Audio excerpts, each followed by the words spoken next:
Is there anything that you eat straight out of the jar, alone in the kitchen? You pray that nobody comes around the corner. I went to school with a girl whose sister, I walked into their kitchen, and she was eating mayonnaise straight out of the jar with a spoon. No, we don't do that. Isn't that sick? Like pickles. Oh, yeah. I'll eat right from the jar. Especially those little like pepperoncinos or whatever they're called. You get them at Quiznos. They're like the light green, spicy pickled peppers that you bite off and then you end up with the stem in your hand. Okay. You know what I'm talking about? I think they're called pepperoncinos. I eat those out of the jar like crazy. Okay. I should start reading them, I guess. Do you stick your dirty fingers into the salty water? Yeah, I can usually just put my lips around the jar and just drink and just like suck one out. Ew. Yeah. What do I eat privately in the kitchen hoping no one would come in? Everything. Yeah. It's like you'll have dinner in the kitchen while I'm like setting the table and you just stand there and eat. Yeah. Well, because then it just gives me more opportunity to continue to eat. To get seconds and not be shamed about it? Yeah. Well, I don't think there is any shame in our house. I think there's no judgies. No, there's support for like health and wellness. For sure. But there's judgy when I'm pouring drinks. You get judgy. Well, because you're like, oh, I only had one. And I'm like, that had 9 ounces in it. That's not one. You can't even fit 9 ounces in a cup with ice. I've tried. This is the Ryder and Lisa replay. Brought to you by Southtown Hyundai. Check out the Southtown Hyundai Advantage at southtownhyundai.ca. There's a woman, a nurse in the UK, who was in a coma because of COVID for 28 days, and she had signed off on using experimental drugs if necessary. When I was intubated, I signed up for a study. I allowed my medical team to give me whatever it takes to get me better.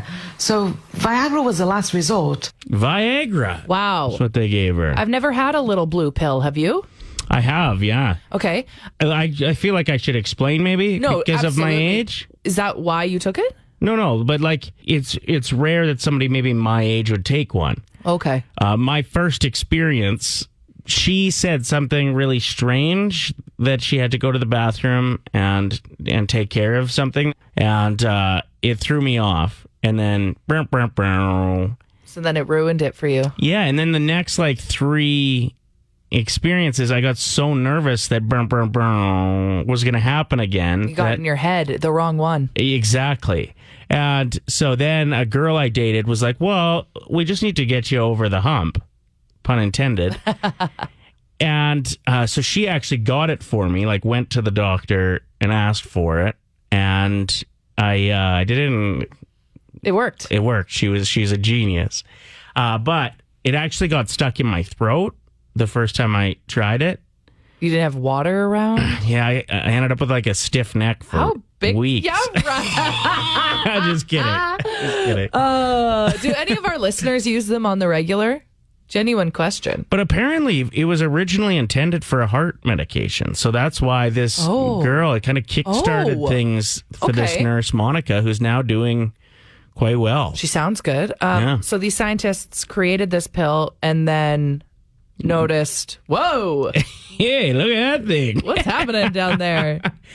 Yeah, it's, an interesting side effect to a heart medication. So good for her. Glad she's doing well. I think we should do a quick poll and no shame here. If you got to use the pill, you got to use the pill. Well, and I've even heard, I don't know if this is good advice, but with some of those, like even like a quarter pill, just gets things rock and rolling a bit. Dang. So many years ago, I worked on a rig, and the driller had taken a few weeks to go to Thailand, and he came back with this story of what he called Bangkok Jelly, and they were like those little twist apart in the middle kind of freezies, those plastic tubes, and it was like freezy kind of jelly, consistency, but it wasn't frozen. Yeah. Comes back with a box of these things, gives them to the rig crew, and we all take these things.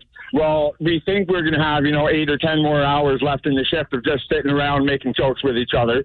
Well, the company man comes up, says whatever the problem is, we have to trip pipe. Well, that's a lot of work to be doing with a pitch tent, when I was a derrick hand, so I had to put a 5-point harness on and climb the derrick with a I was like, that guy loves his job. As you're climbing the ladder, it's just like ding, ding, Yeah, ding, ding, ding, ding, ding. Well, usually you can like kind of zip line down the ladder because you have a counterweight system, assisting you. But there was no way I was doing it that time. I would have burned the tip off on the, 70-foot. It just threw off everything, So right? have you experimented with anything like that since? No, not since my younger and more foolish days. Actually, that was the only time, and it was no label. You didn't get it from me kind of stuff. Wow. He takes risks. Yeah. Got to respect it. That's it. I'm a but risk like taker. with That's why other I am dudes where I while am. they're sitting around. Cool. funny. Yeah. Okay. First, if my kids ever find these podcasts, I swear to God, I'm going to be so mad. Oh, we'll be long gone and irrelevant by then. Totally. Yeah. So, you and me both. Thanks for the call, man. Thank you. I love the show, guys. Bye. Love you too. Bye. Machine Gun Kelly and Megan Fox got engaged where they met. We're asking you if you had to get engaged where you met, where that would be. Well, I got a story for you. Me and my wife just got married on January 1st. We met at a singles gala 3 years earlier, and I proposed to her at the exact same event 1 year later. You went to the singles gala? Yeah, we took a single buddy of mine, actually. Oh, okay. Oh, that makes more sense. I was like, gonna oh, say, Yeah. Oh, you guys are swingers. that's awesome. Congratulations on the wedding. Thank you. Jackie wrote in saying, in a Fort Mac camp in the middle of the kitchen with an exploded grease trap. My now partner smelled of sewage and vomit. It was love at first sight. We've been together since 2016. Wow, that would be a really romantic place to get engaged. Yeah, Aaron says, my high school best friend's mom's basement. Romantic. And probably like moldy and like kind of cold down there. Our good buddy Todd's on the phone from Todd's Mechanical. What's up, man? In a casino. Getting engaged at the casino. That'd be a gooder. Yeah, she gambled with my heart and won. Oh, that's so romantic. I was going to say, it's like if you were going over to her house to do some plumbing work, that would be an interesting way to propose. Like just put it in your butt cleavage. I've seen some adult videos that start like that. It's nothing like the real life. Thanks for the call, man. We appreciate it. Sarah says, met my now husband on the dance floor at Union Hall. It's a great place to meet people. This was back in 2007 when it was crazy popular for us. That's actually the first place where I met you. That's right. We were at a DJ competition, our mutual friend. Yeah, and you were about to join the street team, and you came up, and your breath was horrible because you had just eaten a Smoky. Well, they have really good hot dogs in the parking lot. And I know a lot of people have the patience to wait until they leave the bar, but I can't. I don't. You get one on the way in. Of course. I had like mustard stains on my shirt. I was like, hey. Nice to meet you. Nice to meet you. Do you like the DJ? Do you like Dijon mustard? Lee wrote in saying, I met the one girl who was looking for a relationship at Big Valley Jamboree. Andrea said, at a bush party with a laughing emoji. I think that's cute because it's such a casual meet. And usually you're wearing something like a massive hoodie, you're drinking a beer. It's just, there's less pressure. when you're Yeah, at it a feels bush pretty party. real, I suppose. And you can ditch and just pretend you got to go pee in the bushes, and then you're out of there. To get engaged there, though, it depends on where the bush party is, because I've been to some where it's like rough. You're pretty much partying in a dump. The one we partied at was called the Boneyard, and it was down by a river, but they called it that because they found a bunch of dead coyote carcasses. And like, that's probably not a great place to party. Like, something around there was killing these coyotes, and we're like, yeah, let's party here. Anyway, that wouldn't be a great place to get engaged, unless you're really into, like, coyote skulls and stuff. Mandy wrote in saying, I met, you talked about that for too long. Met my now husband playing slow pitch. You know, it's our job to speak, right? Yes, Okay. absolutely. No, I think you're doing great. Thanks. Kristen said, I met my husband on Facebook. Imagine if that's how you got engaged. He just made a Facebook status and tagged you in it. We met at the bar when I was serving him, but funny story was I served him for a while thinking he was cute, and then when we actually started talking ran into him at my neighborhood pub.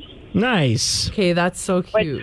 Which was super weird. I was like, hey, you're the hot guy I've been serving for the last 2 weeks. This time when you saw him, you had a couple drinks in you, so you were a bit more loose and you could be more honest with him, right? Oh, yeah. We stayed there until 1 a.m. and it was a work night. Then you served him in a different way. I definitely did.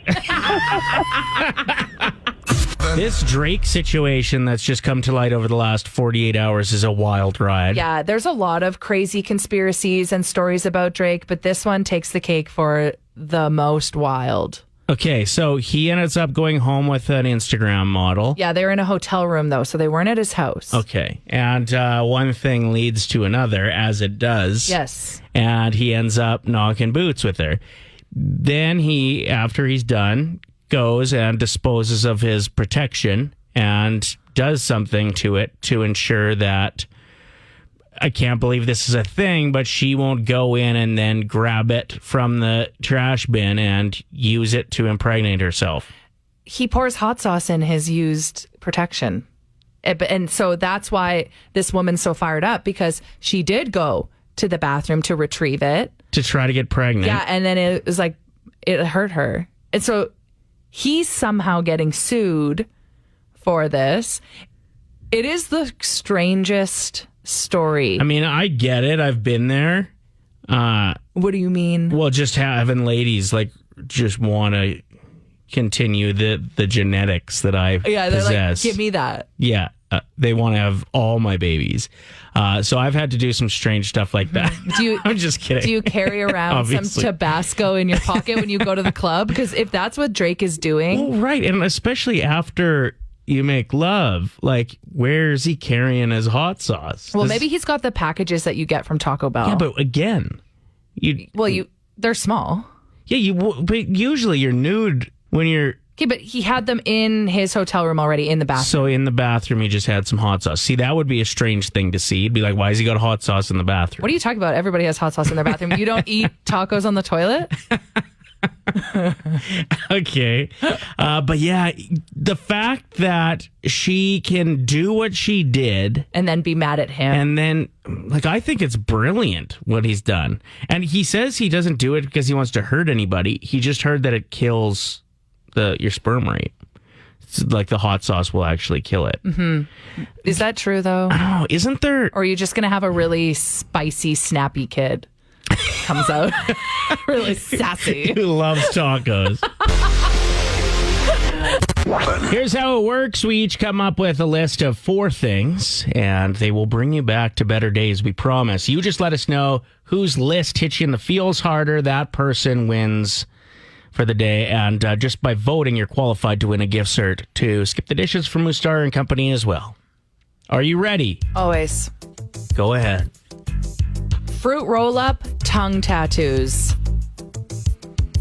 AOL free trial CDs everywhere. Having a neon blow-up chair in your bedroom, but never actually using it because it wasn't comfortable at all. Everyone getting convinced the world was going to end when we hit 2000. That was such a mess. Do you remember the Y2K commercial for McDonald's? And it was a guy who had like a bunker in his basement, but the only thing that he had in there were French fries. It was a really good commercial. Spying on your parents when they had friends over, but not actually caring about any of their conversation because it was probably politics. Having lots of pocket space for phone numbers in your cargo pants. Being excited about only one home ec class in high school. The day you made banana muffins. And that spicy throat kick you'd get from Sunny D. Oh my gosh, I actually can taste it. Yeah, big time, right? That's crazy. Okay, who hit you in the feels more? You can vote by just texting in Ryder or Lisa, and just by voting, you're qualified to win a $50 gift card to Skip the Dishes thanks to Mustar and Company. Should we spitfire ours real quick in case people are just tuning in? Sure. Okay, you go first. AOL free trial CDs everywhere. Being convinced the world was going to end when we hit 2000. Pocket space for phone numbers in cargo pants because the ladies loved them. Okay. And that spicy throat kick you'd get from Sunny D. I just thought of a really good one for next week. I hope I don't forget it. Fruit roll-up tongue tattoos, neon blow-up chairs in your bedroom that you never actually sat on, spying on your parents when they had friends over, and being excited about that one home ec class where you made banana chocolate chip muffins. Jimmy Kimmel had a bit last night that I thought you'd find entertaining. So after the U.S. State Department advised against travel to Canada because of our rising numbers of COVID cases, he presented a PSA from Canada sent back. Because, we're actually trying to, limit the spread a bit. We still have some things in place to try to slow that down. The States is a free-for-all. And now all of a sudden they're saying, don't go to Canada. They don't got their ish together. Okay, at least we're counting the numbers. Right. You guys are just going for it. Anyway, so that's, I think, the motivation behind the PSA on Jimmy Kimmel's show last night. Canada, land of breathtaking natural beauty, vibrant cities, and the friendliest people on earth. Which is why we're kindly asking you to please stay the out. Enjoy the awesome power of Niagara Falls from your own damn side. You've got Rocky Mountains too, Go stare at those instead. There's never been a better time to not come to Canada. Think of us as Canada. We need a break right now, eh? But we'll still send you syrup and the best hockey players and the occasional Sutherland. You folks can come on back when you start using common sense and the metric system. Canada, waiting to be discovered. Once you get your together. I'm Wayne Gretzky, and I approve this message. What's the best driving tip you've ever received, especially with ugly conditions? Hit us up if you've got a suggestion, something that's worked really well for you in the past. I got a tip once that I use a lot, actually. It's to think that you have a full glass of water on the dash, and you don't want to spill it when you're driving in slippery conditions. Because you don't want to overcorrect. That would spill the water. You don't want to slam on the brakes. Yeah. That would, spill the water. You don't want to pin it. As soon as you said glass of water on the dash, it just instantly makes me think of Jurassic Park when that cup of water starts to shake and they're like, what is So watch out for dinosaurs as well. Yeah, exactly. Obviously. What's your best driving tip? I don't know. Okay. That makes a lot of sense, actually. I actually remember in driving class, they said, if you're the first vehicle at a red light and it turns green, don't be the first to advance in case somebody coming from the opposite direction isn't stopping. So which is actually a very selfish thing to be told. I'm willing to sacrifice this person beside me. What a weird thing, but also I guess kind of smart. Richard had a great text saying when you're on ice and you're trying to brake, but you slide and really slide to the point where it's scary, gently turn left and right on the wheel. That friction will help slow you down, but always tends to turn more towards the right and thus the curb and not the center of the road. So just almost wiggle back and forth. Yeah, but gently. Yeah. And then also letting your right wheels clip the snowbank will slow you down in a dire situation. Yeah, those are heavy tips. Those are if things are going bad, which are important to remember as well. One time I was spinning out and I pulled the emergency brake.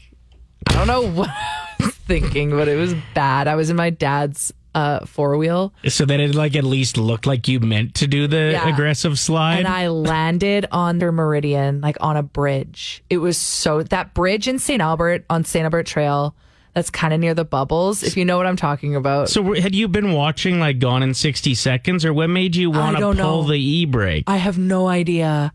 I feel like the angel on my shoulder was messing with me that day. They were in a bad mood. So they're we're going to mess with her. And I just stopped in the middle of the Meridian and then slowly drove back onto the road. Nothing to see here. Good times. Good times.